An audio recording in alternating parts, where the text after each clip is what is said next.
agnostics, long-haired weirdos, short-haired weirdos, vandals, hooligans. The government, hug the government, love the government, hug the government, love the Welcome to The Politics Guys, a place for bipartisan, rational, and civil debate on American politics and policy. I'm Trey Orndorff, a political scientist at Oklahoma Christian University. And today, I'm interviewing Adam Probolsky of Probolsky Research, founded in 1992, and is a woman and Latina-owned market and opinion research firm. They conduct all kind of cool research. But Adam, thanks so much for being willing to be a guest on The Politics Guys. Thanks a million for having me.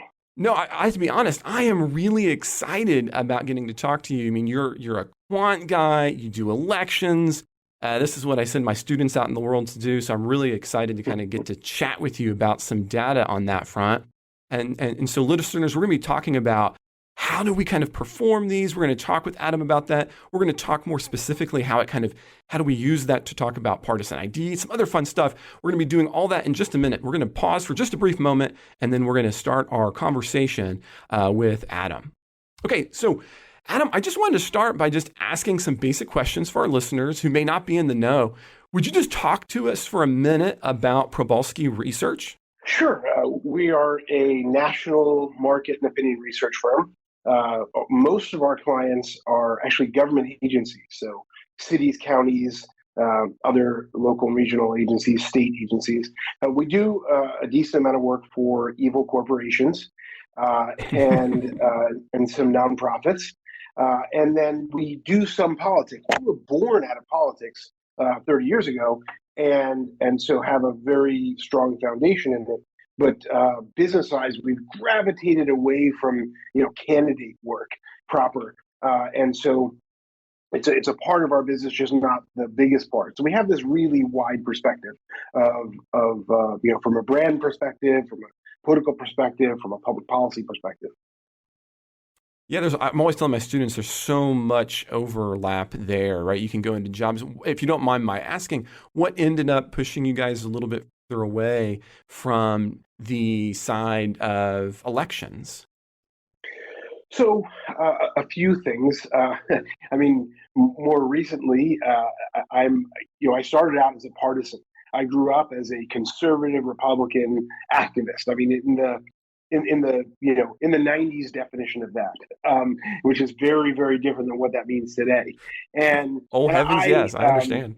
Yes, and I gravitated, eventually toward a less angry place, I guess, and so we just weren't partisans as individually and as a company anymore, and it wasn't really a priority. And so when it comes to partisan work, you really have to be in one or the other camp in order to thrive from a business perspective. It doesn't matter whether you're a pollster or a campaign consultant or even a digital consultant, whatever it is. You really have to kind of live in one of those spaces. And also I have a lot of experience on the policy side. I've been a city planning commissioner, a finance commissioner, a waste management commissioner. Like in all those, I did all the kind of fun stuff some people get to do later in life. I did a lot earlier in life. I also sat on a lot of corporate board or nonprofit boards. And so I got to see the policy side of things and how, people get helped and how policy is made. And that really got me excited to move more towards that policy world. Yeah, no, I can understand that shift. I ask in part because one of the things that I'm constantly trying to tell students is you've got to pick up, if you want to do the election side of life, you got to pick a lane, and you don't get a lot of choices to jump ship once you've been on one side for a while. Right. The other side's not going to trust you quite in the same way as a company, even. So I understand that kind of take now. So on this show, we're gonna quant out today some, and we're gonna let listeners kind of come along for the ride.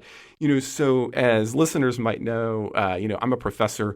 I teach data analysis, research methods, and I'm always trying to help students think through problems in systematic ways. And as I'm sure you know, that's not easy. What's the problem I'm interested in? What can I measure to get at that problem? What are the tools at my disposal to analyze that those measures? So your client, when you were saying you're doing a lot of work for governments at this point, when you have a client that comes, how does your team, how do you tackle a question? Like, what's the process that goes through on that front? Our goal is to do two things. One is be accurate in our assessment and in our results. And one of the most specific ways you do that is to be inclusive in your universe of who you're trying to get to participate. So, in the case of, let's say, a county or a state agency, or I mean, quite frankly, the same thing goes for a corporate client or a political client.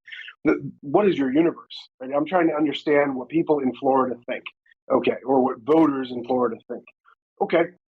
What's great about the voter world is we've got this, awesome thing called the voter file that in most states is very comprehensive. Has your age, your gender, your party, if there is party identification in that state. It has when you voted, how often you vote. I mean, it doesn't say how you voted, but our analytics folks can probably figure that out. And so you really not. I should be clear, not really, but based on data, not based on hacking a computer system. But so we know who all the voters are. The foundational spot is, and then we go about constructing what we expect will be, in the case of a voter scenario, a turnout model. And I can talk more about that. I'll go back to, let's say we're not doing something for an election proper. It's just for, customer satisfaction of a government agency or a corporate brand trying to, improve their image in the eyes of the public. There, you don't have the luxury of using the voter file, which is exclusively used for elections. So we have what we call the consumer file. And, as it's either really exciting or, really scary, depending on who you are, that in that consumer file, I know your, I don't know how much money you have in your bank account, but I know it's more than $100,000. And I know that you subscribe to, some hunting magazine. And I know that you've got a Ford Bronco, right? I mean, everything is in there. And so we can use that to again approximate the public. And you don't have to be a citizen to be in the consumer file. And this is Experian or any other big data collector. If you paid any tax, if you have a cell phone, if you subscription to any magazine, you're going to be in this file. So almost everyone in this country is in the consumer file and accessible. And even if you're not, there's other ways we can go ahead and get a hold of you to do a survey. Oh my goodness, you hit so many things there that I want to come back to, but I'm going to start maybe kind of in reverse order. You were talking there about the consumer file, all these facts that we have about us. It's eerie sometimes as a researcher, the amount of information that we have on individuals, right? So, Target and Amazon, for example, Target was able to predict when women were pregnant on the basis of the data that they had on them, because they wanted to send out like coupons and stuff.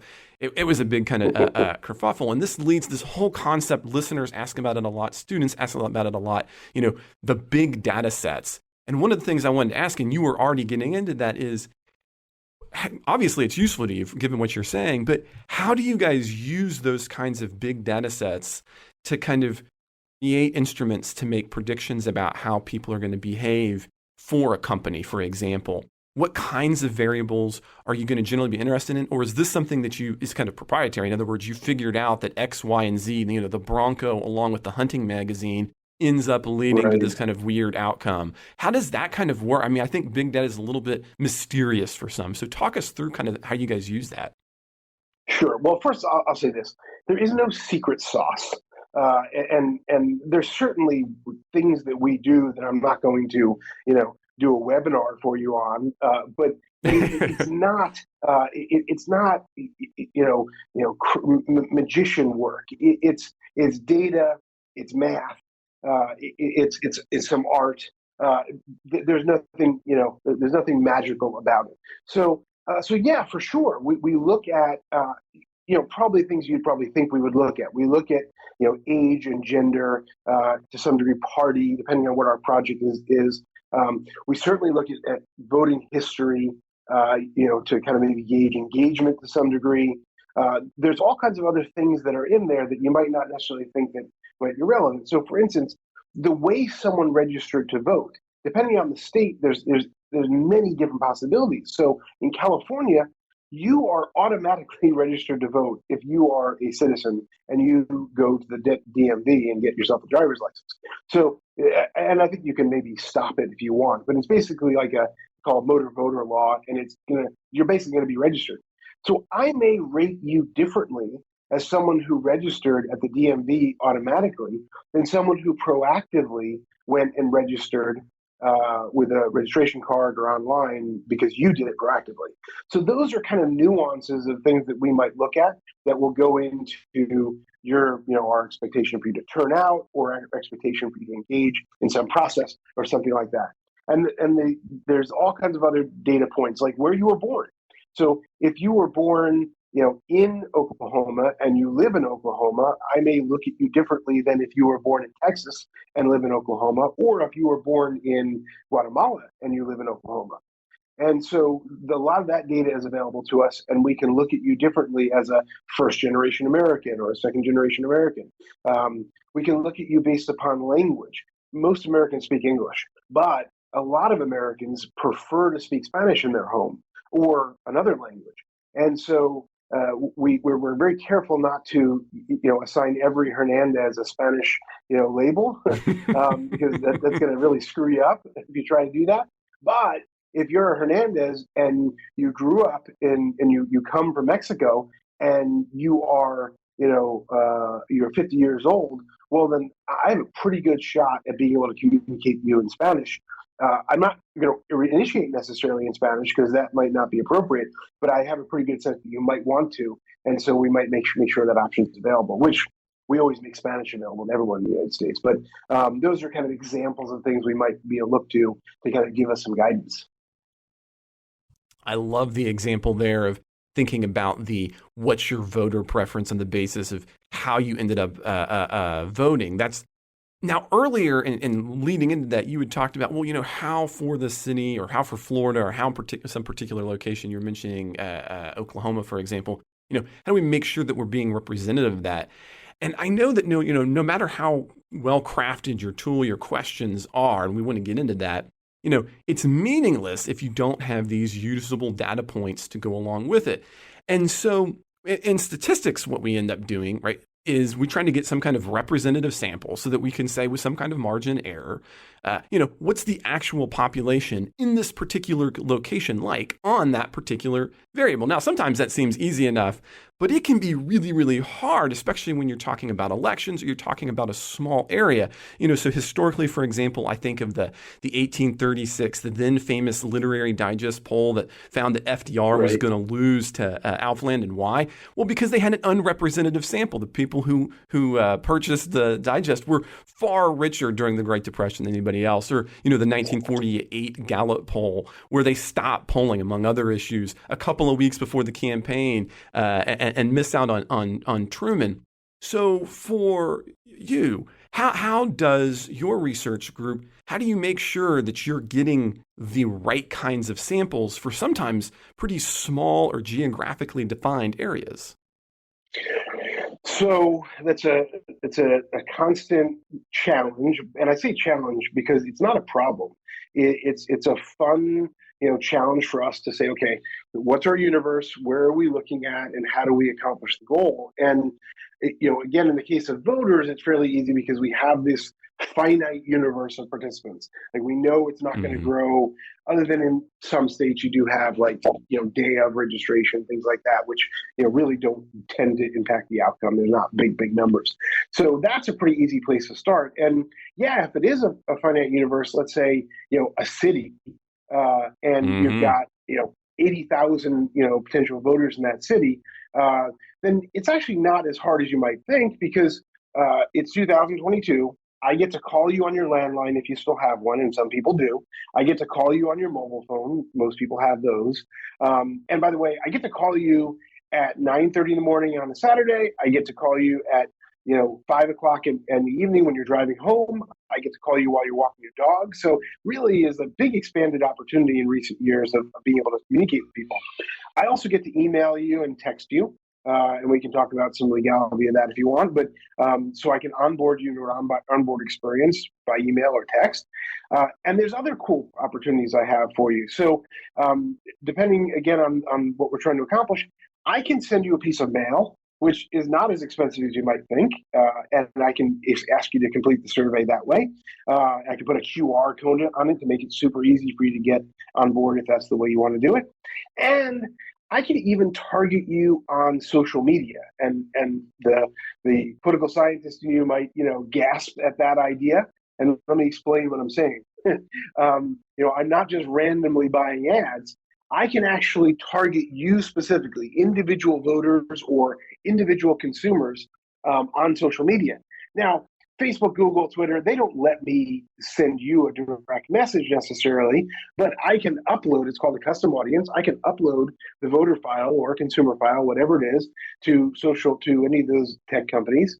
They're very happy to, I'm sure, take any of the data we sent them and then target specifically individuals to complete surveys, and the ads only go to them.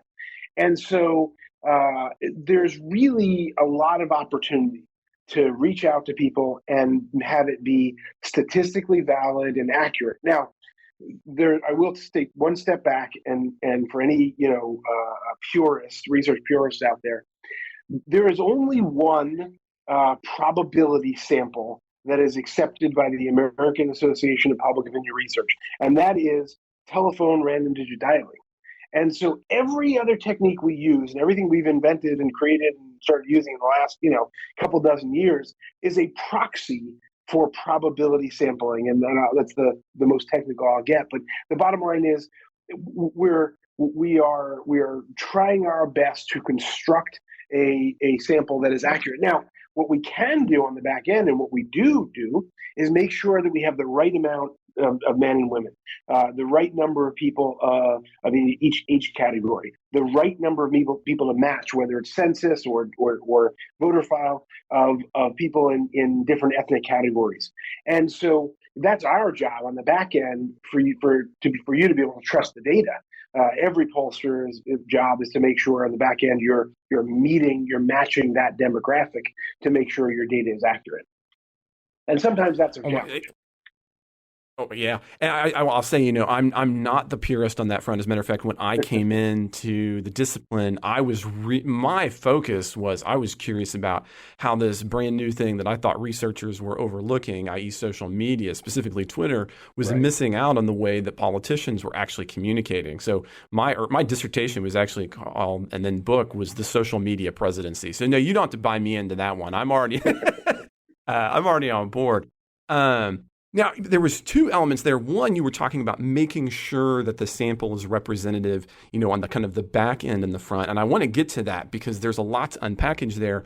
But something else you talked about, you were looking at the multimodal way that you're attempting to mimic the random dial phone method and the questions you're going to have. Now, one of the things I've always kind of curious on my front is, well, and maybe we're going to get pretty funky now here. It's all good. In the social science literature, political science specifically, we talk about this thing, framing effects, right? The idea that the way that information is presented can oftentimes influence the decision-making process itself. In other words, the content of how that information is presented is more important than the actual content. So for polling, that can just wreak absolute havoc, and it's something I work on with students all the time. So I'm curious, how do you guys, for example, make sure that your respondents are answering the content question you're trying to get at, especially when you're doing it multimodally, right? So in one case, you're having somebody talk to them on the phone versus in another case, they're going to be doing it in the mail versus another case where you're going to be doing it online. How do you hold that kind of those framing effects constant, or does that not even come into it? I was curious about that. Sure, for sure. Of course, that's a consideration for us. A lot of the time, in fact, most of the time, we're dealing with, at some level, emotion. I'm not, trying to conduct some study on, I don't know, something that isn't emotional, right? We're talking about public policy and politics, and how do you feel about how you are treated, kind of a thing. So I have I guess a lower level of concern over influencing the outcome, because I really do want to get to the visceral, emotional, concern of what people have to say. But the bottom line is, yeah, of course, we're not looking to influence people with our questions. We're not looking to educate anyone with our research. I mean, that's a big thing that comes up. Clients are always like, oh, well, we're going to teach them about, no. We're not going to teach the 300 people that we're surveying, or the 3,000 people we're surveying, anything. We're just going to learn what they think. But yeah, a lot of the time we are kind of, I hesitate to use the word because people confuse it with another thing with push, but we're oftentimes trying to push people in a direction and see if they push back, see what resistance we get, and try to essentially put them into a box. I'm trying to put you into that box, or some box, and I want you to kind of organize yourself into which box that you fit into. So that's especially in the world of politics, that's kind of oftentimes what we're trying to do, is kind of like identify what box you fall into, and kind of see if those pushes kind of push you towards where we think they're going to push you. But I will say the goal is obviously always accuracy. And one of the cool things that does come up with the multi-mode scenario is, there are moments, it's rare, but there are moments where people talking to us on the phone have a far different, and by far I mean 5 or 10% different, response to the people who are responding in an online, format without an interviewer involved. And all of a sudden we have this like,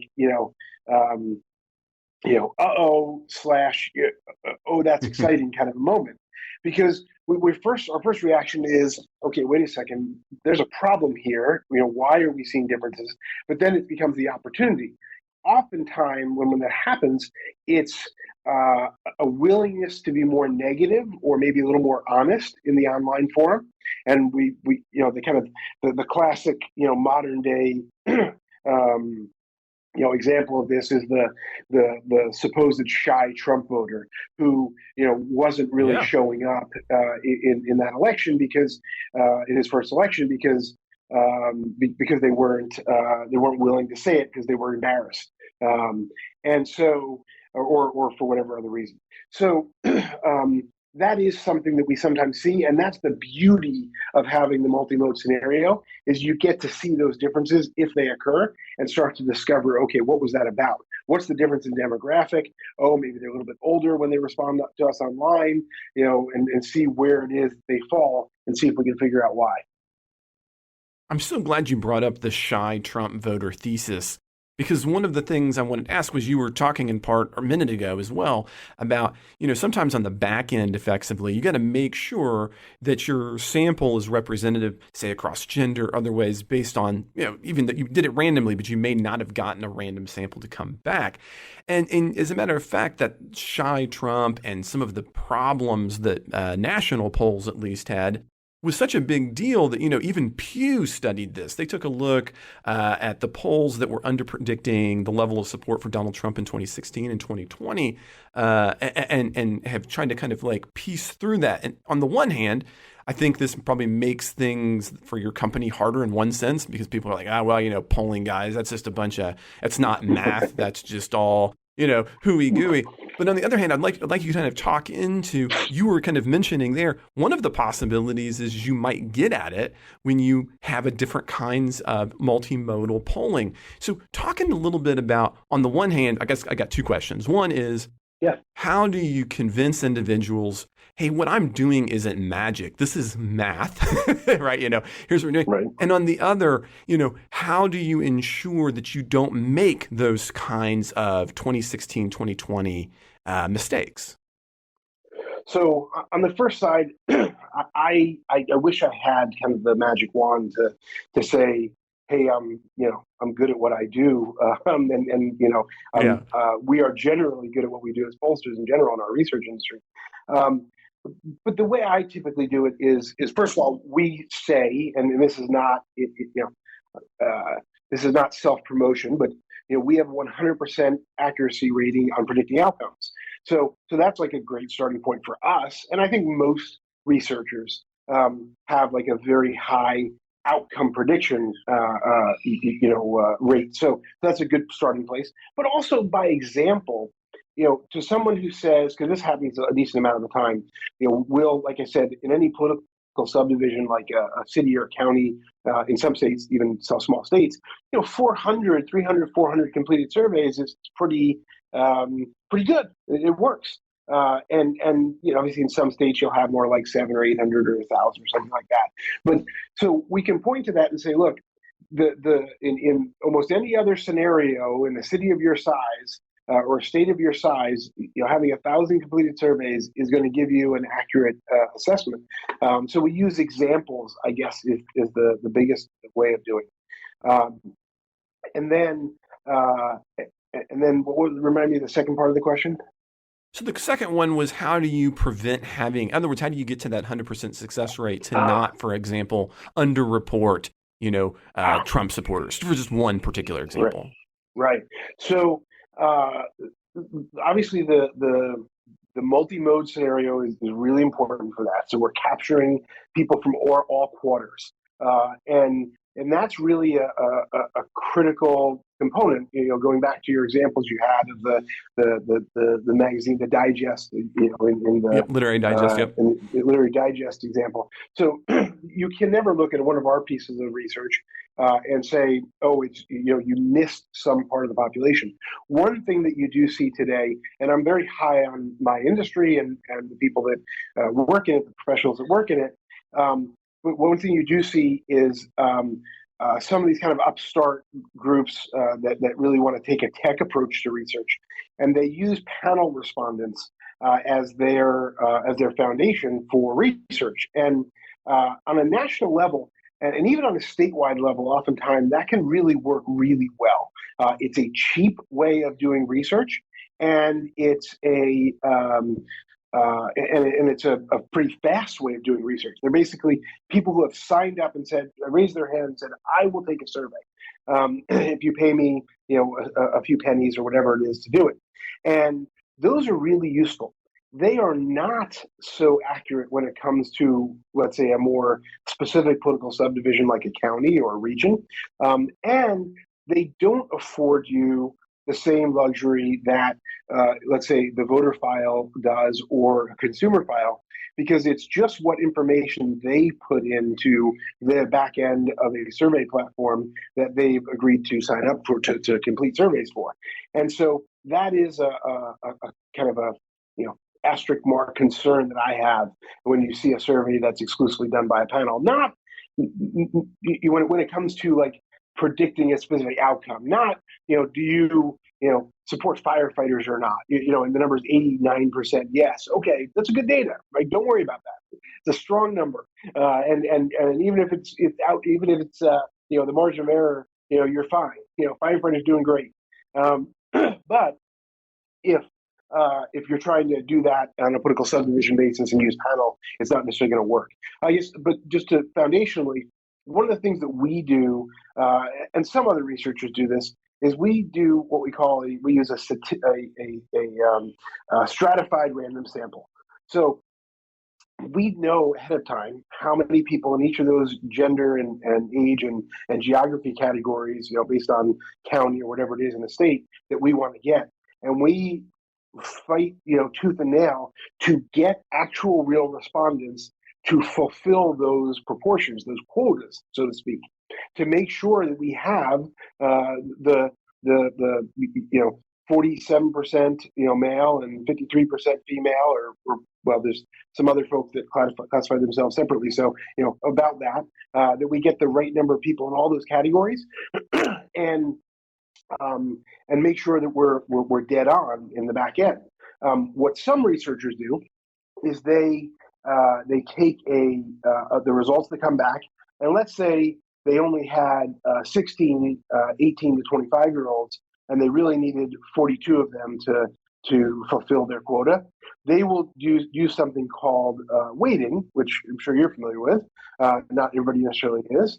And they will just essentially turn the dial up and say, oh, those 16, let's pretend it was 45 or whatever it was, and let's turn the dial up on those answers, and we'll exacerbate their responses to represent the larger group that we should have gotten.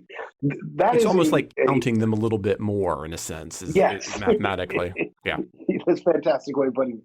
And that's okay. It's not a bad practice. In fact, for most researchers, is the practice they tend to use. We tend to never use that. We just really, really like to get actual real people responding to our surveys in the right numbers. So if we need to, keep calling and emailing and texting and whatever until we get that, professor who makes $120,000 a year and does a podcast and has some kids and drives the Ford Bronco, then we've got to keep doing it until we get it. So it's a thing. So it's a lot of work, but we get it done. So now on that topic, one of the things that I think can be both worth exploring and it can be unique for people who are kind of encountering this for the first time is to say, you said, look, on the variables that matter, like the statistics, I should say, the statistics that matter, how do you decide what are the relevant demographics that you need to have based on the question you're having, right? So obviously, I think a lot of us will go, okay, so men and women and different kinds of gender types or, income, but they don't all always matter. So what are the ones that you guys are going to look at afterwards and say, or is that a rotating demographic based on the question? So how do you decide what are the target demographics that you need for your sample? Yeah, so I mean, foundationally, age, gender, if it's political party, and geography are kind of the starting points. But some places, type of housing is a thing. So, in some places you want to make sure you have the right number of renters in the mix because you've got renters who make $1 million, but they may, someone might think of the renter differently, or the renter might think of themselves differently, regardless of income. And so we want to make sure we have the right number of renters. Or we do, like I said, work for government. So we do work among, let's say, mobile home park. People live in mobile homes. And so, we've got to make sure we understand whether they're a renter or an owner of that mobile home. In other places, it could be income. In other places, it could be education. But really, it's most of the time, it's based, or it could be on, like, let's say you were serving in a community that has a high level of union membership. Or another great one that some people are surprised by.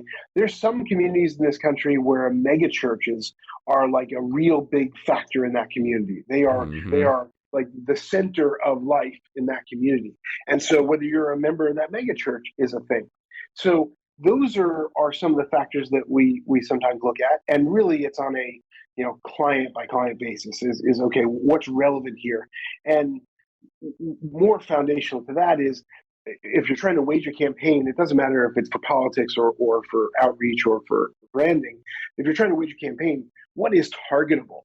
The truth is, it's probably not targetable. You're probably not going to really know who attends the megachurch, from a popular standpoint, and be able to send direct mail to them, let's say. And the same thing for union membership. Unless you get the list from the union hall, you're not going to know who publicly is a member of the union. So it's hard to target them based upon that. And that's a big determining factor as to why we might ask or might try to quota based upon those things. But if it's a big enough factor, you're going to try to figure out a way and have a sense of how to talk to that part of the community. Well, I got one last kind of broad tech question, and then we'll take a break, and then we're going to get into some more specifics on partisan identification and partisan ID. I know this is a big one for my students and for many listeners. They kind of wonder, okay, on the nuts and bolts side, what kinds of tools does your research group use? Like, so for example, I grew up on Stata and SPSS. I know today there's R. Are there specific kinds of tools that you guys use that you're willing to talk about there? I know that's something that's kind of curious to many. Yeah, you just mentioned ones that are all at work in our shop. R is becoming a bigger factor in our work, and then there's good old fashioned things like spreadsheets that play into some of the more simpler things that we do.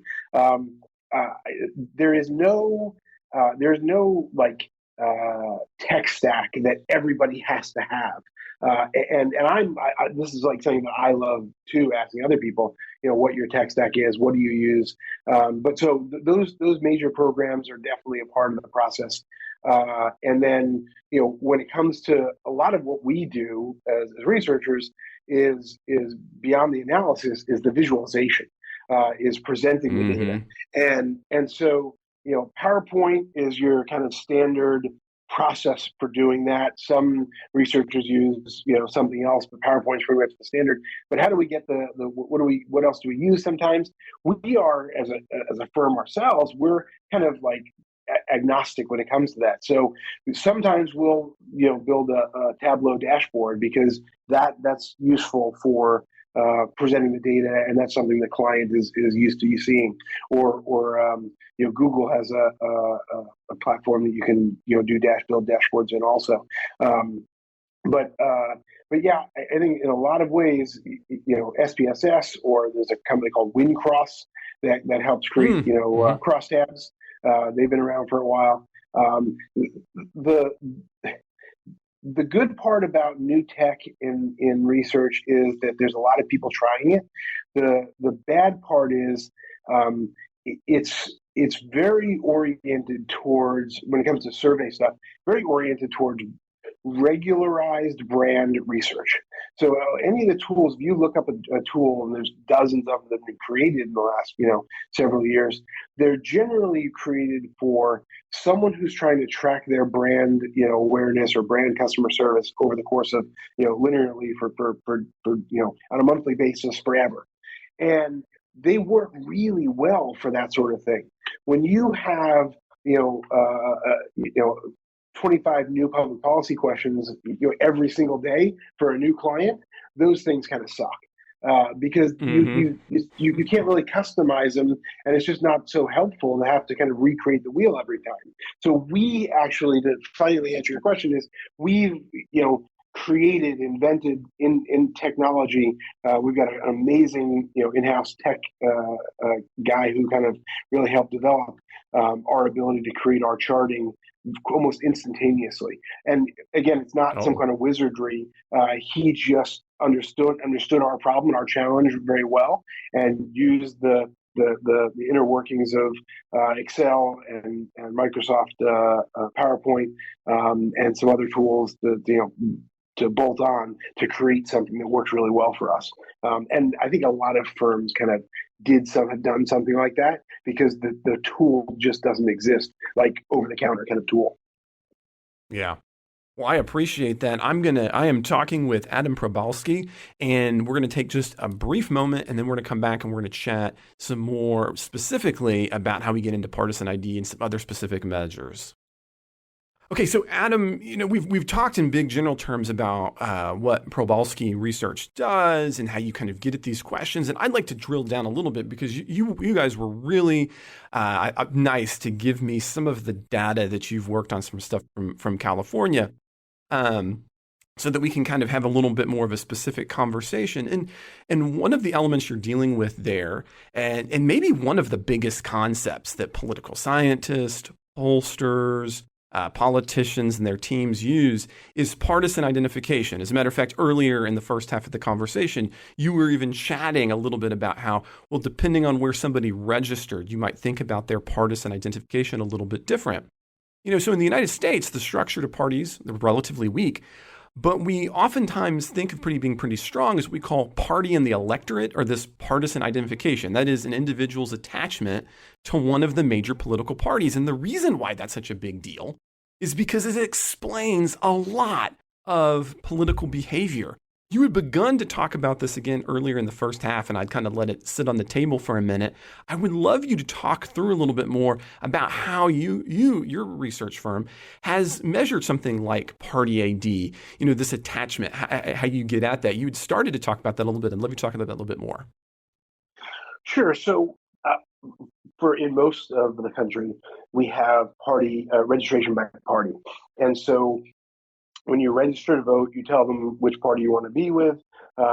In some of those states, you have partisan primaries that are closed. You can only vote in that party, your party's primary. In other states, you register by party, but it's an open primary. So those things are all kind of factors.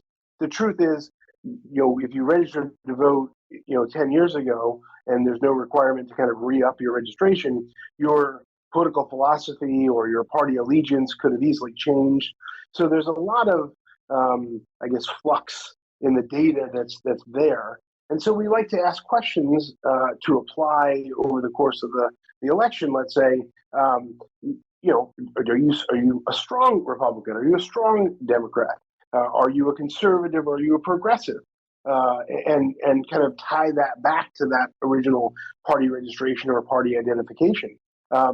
Obviously, we've seen a surge in independent, and they're called different things. And some places they're called independents, some places they're called decline to state, some places they're called no party preference.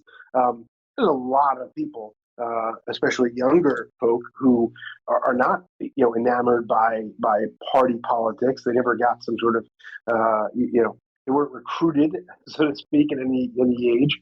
So they're just American citizens who don't have a particular allegiance, or they were disaffected. They were part of a party and then they realized that this is not for me and didn't jump ship to another one. I think one of the biggest things that we have to recognize, and this is the best way of looking at it, because there's a big chunk of independent voters in this country. Who are those people? Are they some sort of monolithic voting bloc? And the answer is no. The answer is independent voters look like, talk like, act like their neighbors. So if you are in a Republican, if you're in a red county, those independent voters are going to look and act a lot like their neighbors who are Republicans. And the same thing goes for in a blue county. Your independent neighbor who doesn't subscribe to your party is going to probably be a lot like you when it comes to voting patterns. And so that's like a good starting point to understanding, how to make up the fill in the gaps of where the rest of the country is. Yeah. Okay.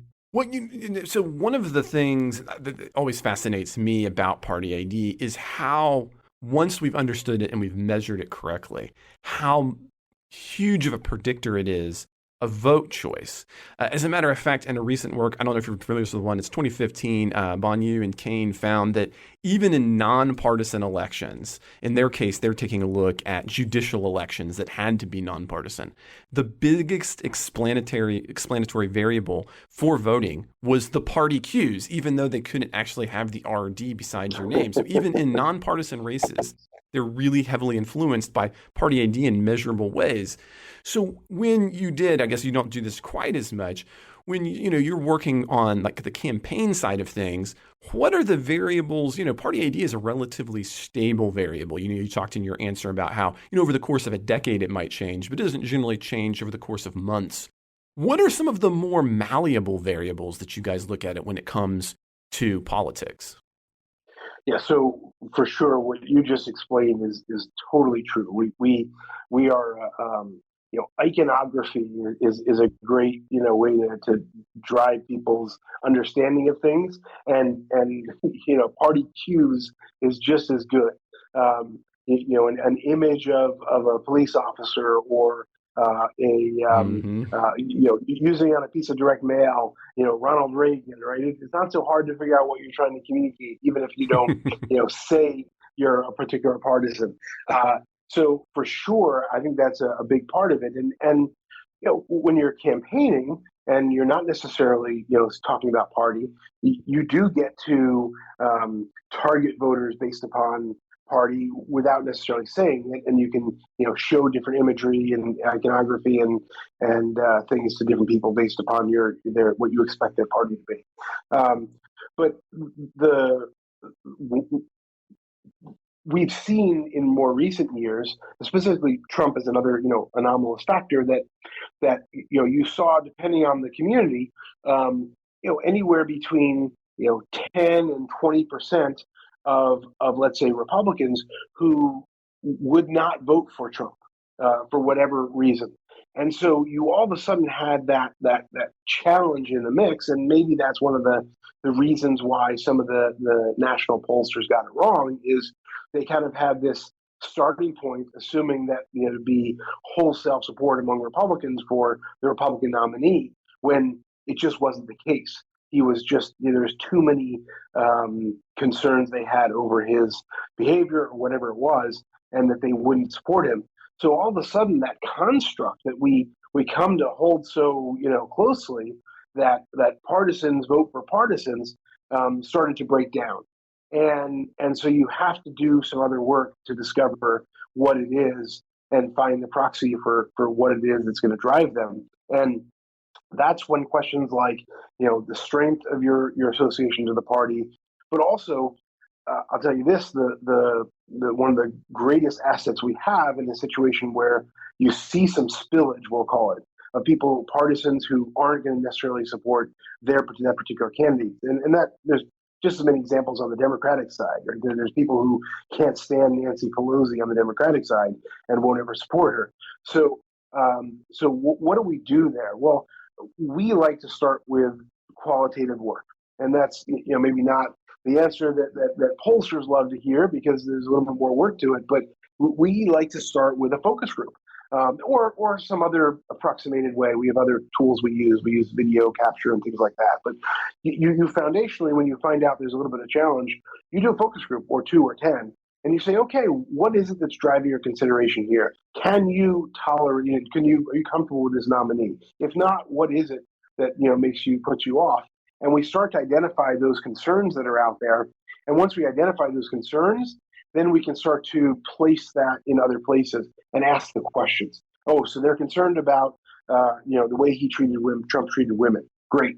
So now we poll and we ask that question. Do you have concern, in addition to who you're voting for, do you have concern over how he treats women, or he's been purported to treat women? And if you find that there's some significant number who say yes, but they still say they're voting for him, you can start to ask multiple questions to see if you're going to move that voter, or if they're going to possibly not be telling you the entirely accurate picture of what they think they'll really do in the end. That's a really important part of it, is foundationally using research on a qualitative basis to understand what's emotionally driving people, and see if we can discover a new way of looking at things.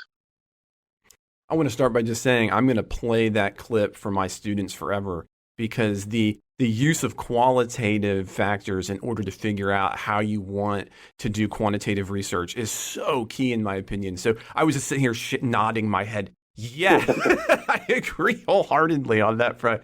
But you're right. That is not a uniform position, but I agree with you deeply. Now, but you started to get into something there that I think is really great, and it goes along with the data that we had a chance to take a look at. So you graciously offered some data on California. I'll be honest, I was enthralled by your findings. And one of the things that you're doing that's really important there, and you were talking about it in your answer, was you're slicing up partisans in different ways, and to say, okay, well, wait a second. You say that you're a Republican, but obviously not all Republicans are identical, in the same way that not all Democrats are identical. But how much is this going to actually influence something? So, for example, in the data you provided, you found that in the California Republican Party, of those reporting choice, there's a split over whether or not Donald Trump should be viewed as the future of the Republican Party. 39.6% said he was. 40.5% said he wasn't, and then you got a pretty big chunk, 19.8% reporting that they're unsure. But of course, will that actually change their voting behavior. So I was kind of curious about this. So you have this data here, and so I thought it was. I'm always maybe a little. I can take a position. I'm a guy who's worked for Republicans, a libertarian who's worked for Republicans for a long time. Never liked Trump. Worked against Trump. Hasn't really found a home there. So I was a little dismayed to see that still all about 40% of the party was saying yes, he's the future of the party. That's sad. I get that, but that's where it is where it is. But I'm wondering more about those who said he wasn't, because do you really think they wouldn't vote for him? How would you get at that? So this is a really, this is a fascinating divide of a party, but how much do you think that impacts then vote choice? So you get now to the next hard question we've got to answer, and that's through a series of other questions. So right, he's not the future of the party to a big chunk of the electorate, in this case in California, and this models the numbers will be a little bit different, but nationally there's big numbers of people who believe we should move on to someone else, or the party should move on to someone else. So the question then is, yeah, okay, if it's Joe Biden, are you voting for Joe Biden, or are you going to vote for Trump, even if you don't think he's the future of the party? Or if it's, Trump versus DeSantis, do you vote for Trump or DeSantis? And so we have to ask the next question and the next one and the next one in order to drill down to see not just are they going to, choose another Republican over Trump, but if Trump is the nominee, are they going to choose, virtually any Democrat, or what kind of a Democrat would they be willing to break away from the party to vote for? And we do that by asking the next several questions, like, if he was up against, a DeSantis or a Pence or whoever it is, and where would you vote? And then the same thing goes, would you consider voting for a Democrat if Trump was on the ballot again? And you kind of really, like I said, in the box, we really push people into that box and identify, okay, we've got a whole 8% of this country of Republicans who ain't never voting for Trump again, or whatever the number is. Maybe it's 12, maybe it's 20. But we really identify that, and then we can take them off the table and understand that you've got a big challenge in your hands if you're Trump, let's say. Yeah, when you say that, I can't help but think of 2016, and I think in some ways the underestimation of how much, at least from the right, there was of complete derision for having another Clinton in office, no matter how much they liked or didn't like, Donald Trump. And so you can start to see, like, well, I don't like Donald Trump, but oh my goodness, I loathe Hillary Clinton, so I'm not going to vote for Hillary Clinton. And now, what's interesting is we had places like where I'm from in Orange County, California, that went just the other way. We loathe Trump so much that even though we're a Republican, leaning county, we're going to hold our nose and vote for Hillary. Yeah. Yeah, and that's where you start getting into these kind of regional, and you were talking about that in the first half of the show as well, these kind of regional issues that you got to get into. Now, in addition to region, because we've talked about that, we've a number of times talked about race, gender, and age, and how that's important for understanding how a sample will apply to the population. But of course, in the data you provided, you've split this up by race, for example, and this was another area where I was just enthralled. There were two demographics that I zeroed in on, and that was Latinos and Hispanics, who even more so than their white counterparts in the Republican Party saw Donald Trump as the future of the party. As a matter of fact, it was by and large the largest group to say that he was the future of the Republican Party. And then the other one that I had noticed was 0%. I looked at that a couple of times. 0% of African Americans in your sample agreed, with 83.3% of them saying we need to move on. Would you talk into a little bit about some of what you see as being these Republican Party splits by, gender and race and age? Well, first, let me say, in this particular poll, this was a California poll, and in this particular poll, it was 1% Black African American respondents. I mean, we have a small, relatively small Black population in California, and obviously even smaller a percentage of them are Republicans. So that's a good way of looking at it. It's just a tiny little group of people. I mean, he literally could have been, 6 people giving those responses. California is a Latino state, though, Yes. population-wise. But our voting profile in this particular poll was 28% of the voters overall were Latino, and a far smaller percentage, of much less than half of them consider themselves Republicans. So it's really like 10 or so percent of the overall poll was among Latinos who were weighing in on the subject of, in this case, Trump.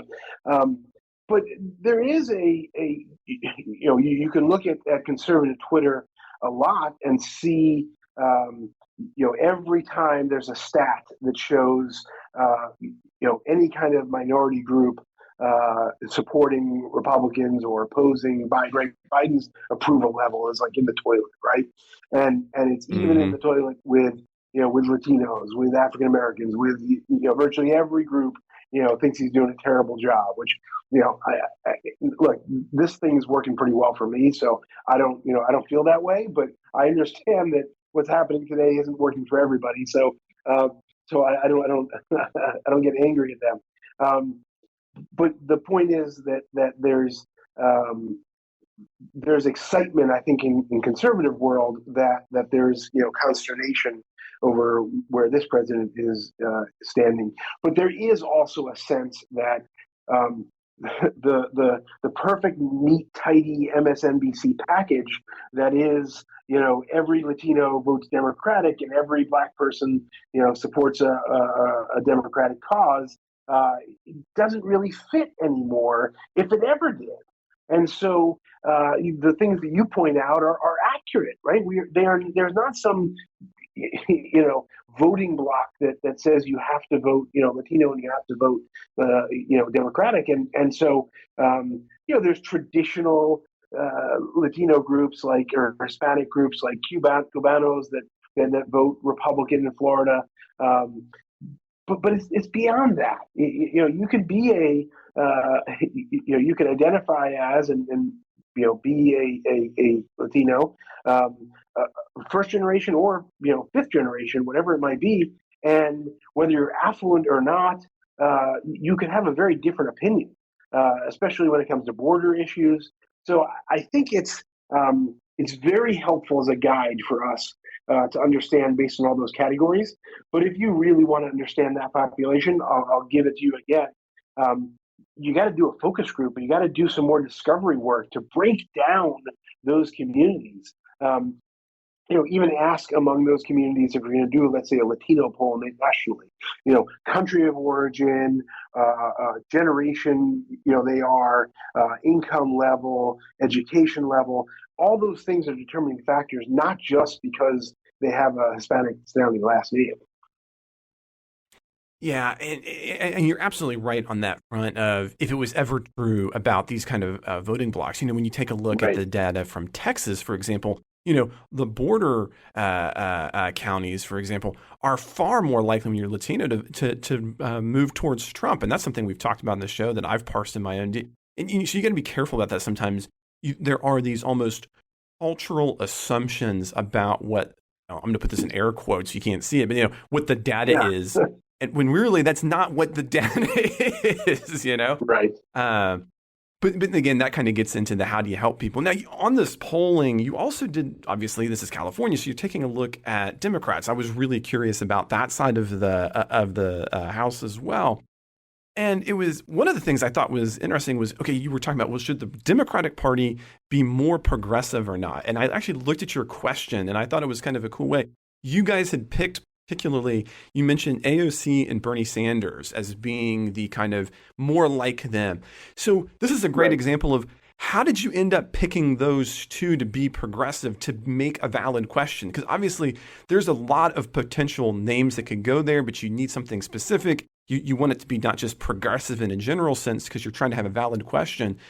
So talk a little bit through that before we get into the specific response for what happened there. Yeah, so of course, Eddie, I accept all criticisms, and not that you were, but we specifically chose them because they have national profile, and they represent I think a direction for the party, for the Democratic Party. And we could have used Elizabeth Warren, we could have used others, but I think the point is kind of we were trying to get away from. I actually thought about kind of doing like a Pelosi Schumer versus AOC, AOC Sanders, but I wasn't sure other people would see that nuance. Like I see it, right? To me, Fox News might not see it, but to me, Pelosi is like the most moderate, person in the Congress. I mean, she just wants things to like move along, and she gets pushed into progressivism, but the truth is that that's not necessarily how other people see it. So we just wanted to do a bellwether on these two kind of like, really polarizing progressive figures.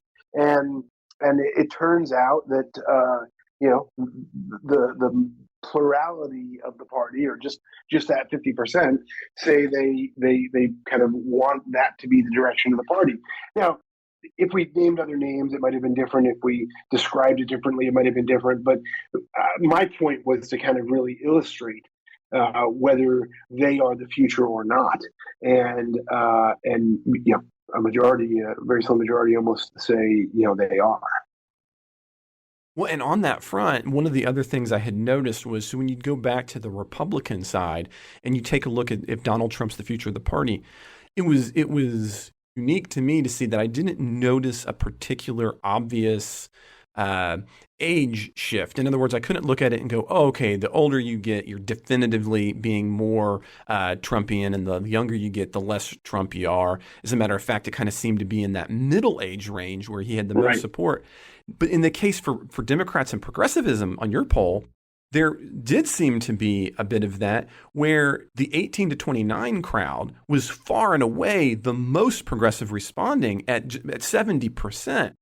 So when you kind of break it down by age, what are those kinds of things telling you? I mean, do you see that as being the future of the Democratic Party because of their age, or as they age, do you think they will change and or shift?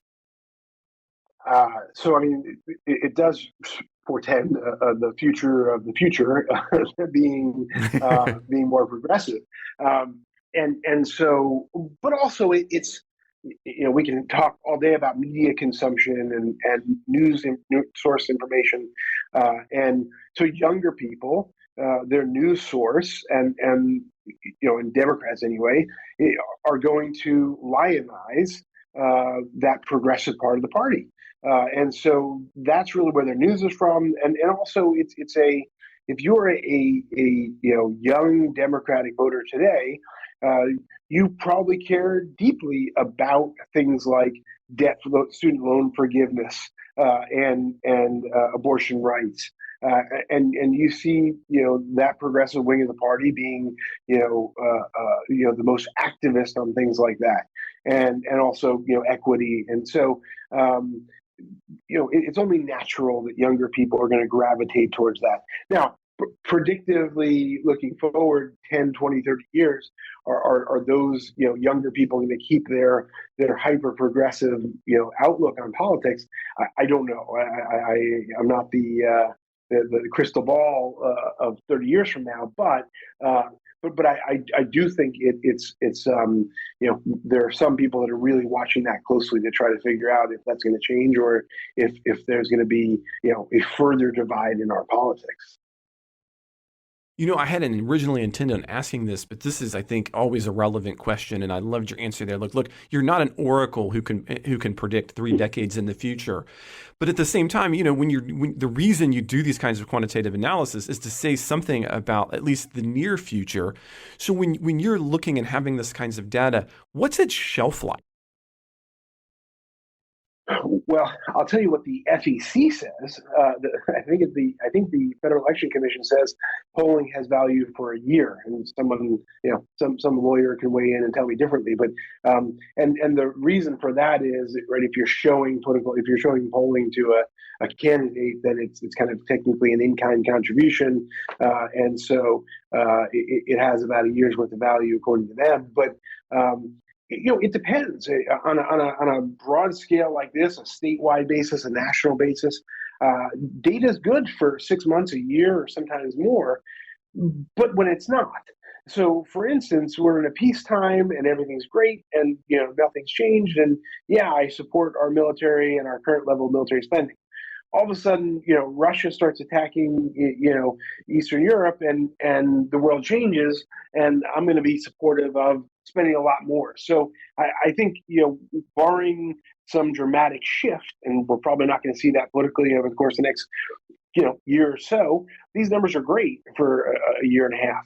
But when things, the 2024 election starts heating up and we've got real fights on our hands, all of a sudden people start, putting a finer point on how they see the world.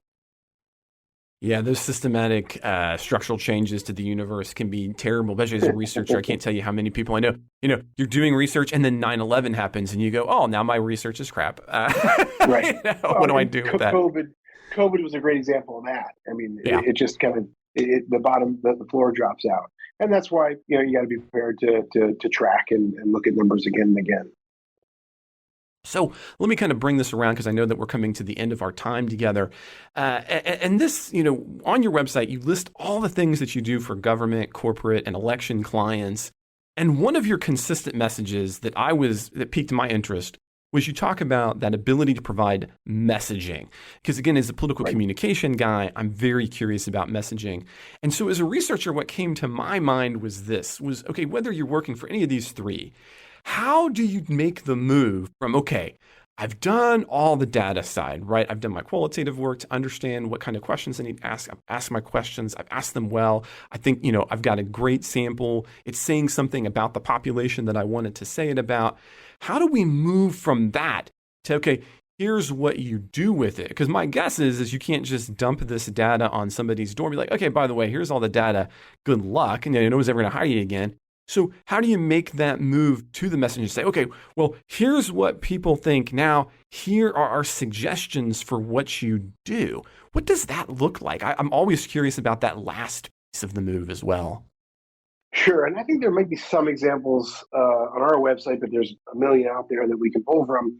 So we asked, the question, who you're voting for, or do you support or oppose, building 1,000 homes on that vacant lot, and you have the fervent, yes, no, support, oppose.